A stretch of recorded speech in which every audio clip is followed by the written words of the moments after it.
पश्चिम बंगाल में टीएमसी के 20 बागी सांसदों ने ममता बनर्जी का साथ छोड़कर त्रिपुरा आधारित एक क्षेत्रीय दल national citizens party of India में अपने विलय का ऐलान कर दिया है। इस रिपोर्ट में देखिए बंगाल की सियासत में इस विलय के मायने क्या हैं। पश्चिम बंगाल की राजनीति में एक ऐसा नाम अचानक सुर्खियों में आ गया है जिसे कुछ दिन पहले तक बहुत कम लोग जानते थे।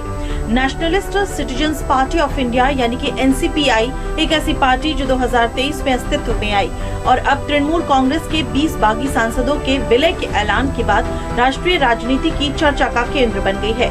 दरअसल बीते दिन तृणमूल कांग्रेस के 20 बागी सांसदों ने दिल्ली में लोकसभा स्पीकर ओम बिरला से मिलकर nationalist citizens party of India में विलय की घोषणा की। इस घटनाक्रम ने सिर्फ बंगाल की सियासत में हलचल नहीं बढ़ाई है, बल्कि एक अपेक्षाकृत छोटी पार्टी को राष्ट्रीय स्तर पर नई पहचान भी दिला दी है। तो आइए जानते हैं कि आखिर क्या है ये एनसीपीआई और क्यों इसकी इतनी चर्चा हो रही है। रिकॉर्ड के अनुसार nationalist citizens party of India का गठन वर्ष 2023 में हुआ था। पार्टी को रजिस्टर्ड अनरिकॉग्नाइज्ड पॉलिटिकल पार्टी का दर्जा प्राप्त है। इसका पंजीकृत कार्यालय पश्चिम बंगाल के हावड़ा जिले के संकराइल इलाके की एक इमारत में स्थित है, जो उत्तिया कुंडू और उनकी पत्नी शेवली कुंडू की संपत्ति है। एनसीपीआई के डॉक्यूमेंट्स में उत्तिया कुंडू पार्टी के अध्यक्ष हैं।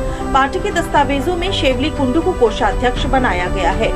बंगाल में रजिस्टर्ड होने के बावजूद पहला विधानसभा चुनाव त्रिपुरा में लड़ा, जिसमें पार्टी को कुल मिलाकर लगभग 1198 वोट मिले थे। ईसीआई द्वारा इन्हें फाउंटेन पेन चुनाव चिन्ह आवंटित किया गया।